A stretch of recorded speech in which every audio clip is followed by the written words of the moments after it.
Happy Kids!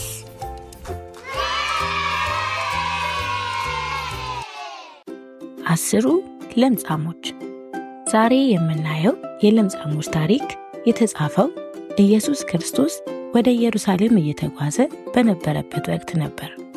ለምጻሞቹ ከኢየሱስ ጋር ተገናኙ፣ ሆኖም በርቀት ቆሙ። ምክንያቱም ለምጽ ያለባቸው ሰዎች ከሌላ ሰዎች ጋር ስለማይቀላቀሉ ነው። እነኚህ በቁጥር 10 የሚሆኑ ለምጻሞች ጌታ ኢየሱስ ሆይ ማረን እያሉ ጮኹ። ሌሎቹም ለምጻሞችን እንዳነጻቸው ያውቃሉ። ኢየሱስም እንዲሄዱና ራሳቸውን ለካህናት እንዲያሳዩ አዘዛቸው። በመንገድ ላይ ሳሉ አስደናቂ ነገር ሆነ። ቆዳቸው ንጹሕ ሆነ፣ ለምጻቸው ለቀቃቸው። መቼም የተሰማቸውን ደስታ ማሰብ እንችላለን አይደል ልጆችዬ? 9 ሰዎች ጉዟቸውን ወደ ካህን ቀጠሉ። አንደኛው ግን ወደ ኢየሱስ ተመለሰ። እግዚአብሔርን በታላቅ ድምፅ እያመሰገነ በኢየሱስ እግር ስር ተደፍቶ ሰገደ፣ አመሰገነው።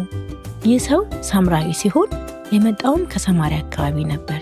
በዚያ ዘመን ሳምራውያን በአይሁዳን አይወደዱም ነበር። ኢየሱስም ሌሎቹ 9 ሰዎች የት እንዳሉ ጠየቀው። 10 ለምጻሞች ተፈውሰው ነበር። ከነርሱ ግን ለምስጋና የተመለሰው ይህ እንግዳ ወገን ብቻ ነበር።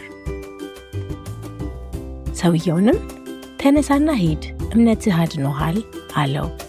የ10ሩ ለምጻሞች መፈወስ ታሪክ የሚገኘው በሉቃስ ወንጌል ምዕራፍ 17 ከ11 እስከ 19 ውስጥ ነው።